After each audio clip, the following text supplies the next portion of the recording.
Google won't tell you what the numbers are, but Mary Meeker would tell you that every month there's almost 100 million people that come to Google, and they handle well over 1 billion queries, sometimes more than 1 billion queries a day on one of the larger, if not largest, instances of what I like to call pile computing, which is where you just kind of pile computers up and connect them over, gig Ethernet or dark fiber to another great big pile of computers.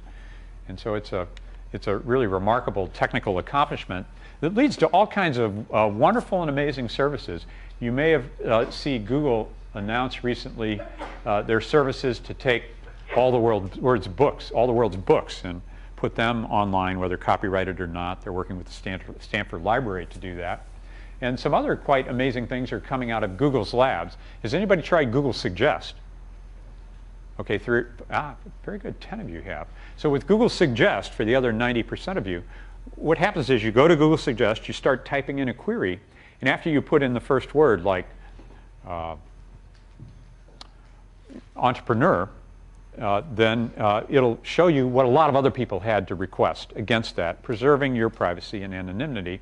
And so you can refine a search and also explore pathways that others pursue.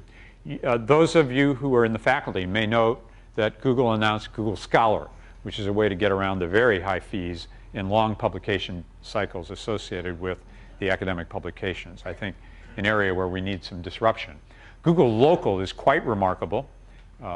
You can type in vegetarian pizza in Palo Alto and find out which are the pizza parlors that specialize in vegetarian pizza. You can't find that looking it up in the yellow pages, and they do that by crawling the web.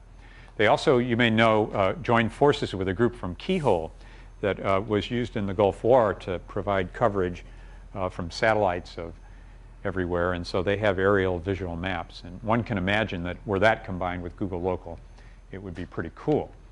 My favorite Google service is desktop search, because I'm stuck on Outlook and Exchange, but it really allows me to go through all of my contacts and information and files that I otherwise couldn't find on my very cluttered personal computer desktop.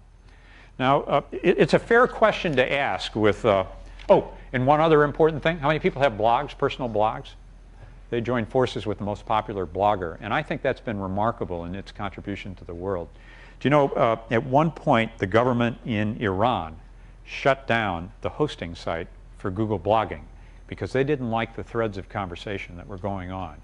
And so I believe the Google Stanford alumni are genuinely committed to using information to advance people's rights to express their own opinion, to get to information, even to promote democracy.